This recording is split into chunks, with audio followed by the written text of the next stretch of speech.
It's late night. I thought I'd try something different. Filling my brain with wisdom, storing second-hand wisdom, not germinating and cultivating a state of consciousness with original wisdom, but the two go hand in hand, and mostly in our world we store. Sometimes storing can till the soils in the body, I've noticed, but Meister Eckhart said nothing is as close to God in this world as stillness, and I feel it's in that presence and in that stillness that the other transformation happens. The change from within, where you somehow find yourself having insight and understanding that you never had before. And it's not coming from books and from others.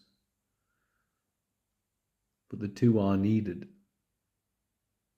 for you are a being with a mind, and the mind needs to be programmed. I have a psalm open on my phone here. I can see it as I'm talking. He who dwells in the secret place of the Most High shall abide under the shadow of the Almighty. Hear these words and they sound so romantic and potent. They sound so religious. But what is that secret place?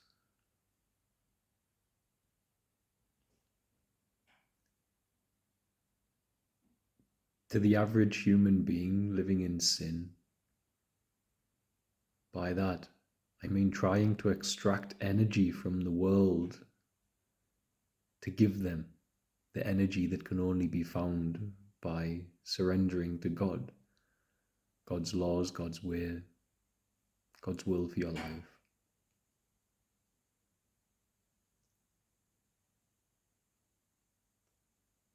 That place is a place in consciousness. And for those who still live in emotion, in the impulse of the flesh, the addictions of the world, the addictions of the flesh, that place is secret, a secret location in the maze of the mind. The Greeks, they had a story of the Minotaur, the bull-headed man, and it guarded a maze. That maze is the mind, and the Minotaur is the one that wants to take the holy place in our lives, the ego. The ego wants to sit on the throne of God in all of our lives. It always does.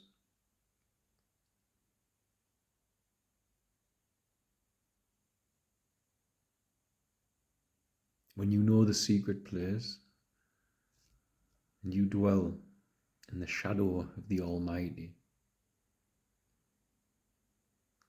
that shadow is such a blessing to dwell in. For when your Minotaur, when your ego wants to take you off to the flesh, to the world, to its addictions, to taking energy from other people, from the world, instead of giving it by surrendering to the heart of God, where energy is given to the human organism, where love is given. When we unpick the impurity of the self, of the ego that is sat on the throne of God in most of our lives, for the majority of most of our lives. Our opinions, our judgments, our traumas, they're all sitting there making up this character that wants to sit where God needs to be sitting.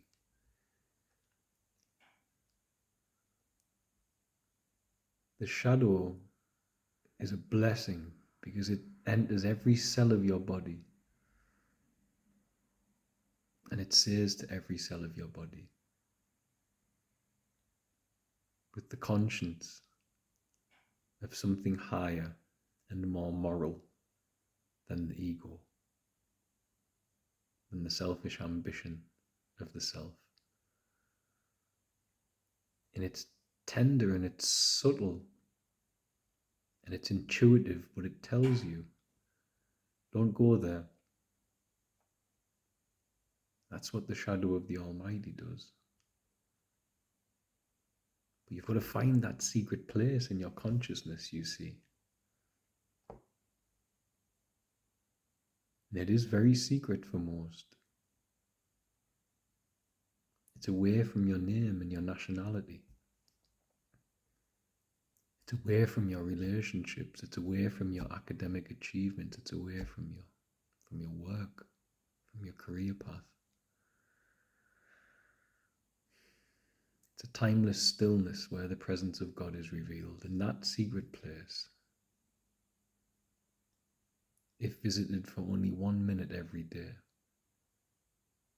is enough to humble a man and remind him as the day closes to check who's sitting on the throne in his life. Is it God? Or is it the self and all its debaucherous, often, ideologies, desires, plans, selfish plans, its pride, its arrogance?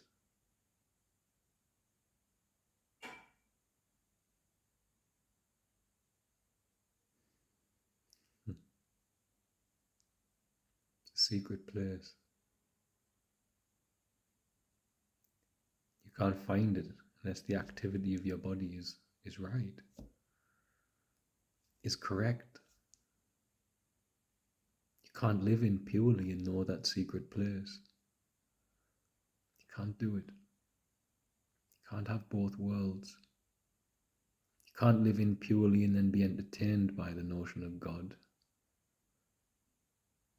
The impurity has to go.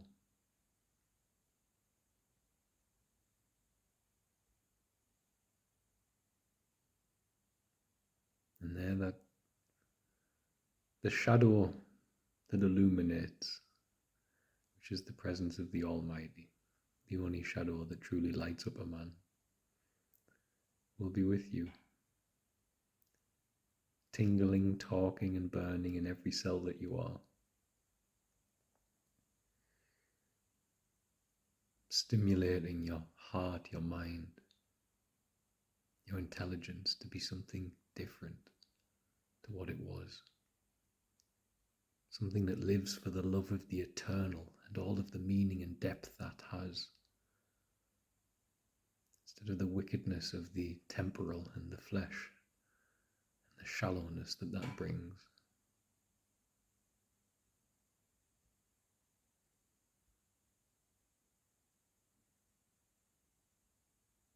I'm so grateful for my God.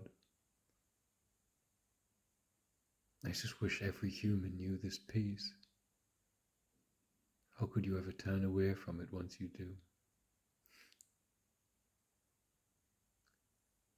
God bless, guys. I love you all.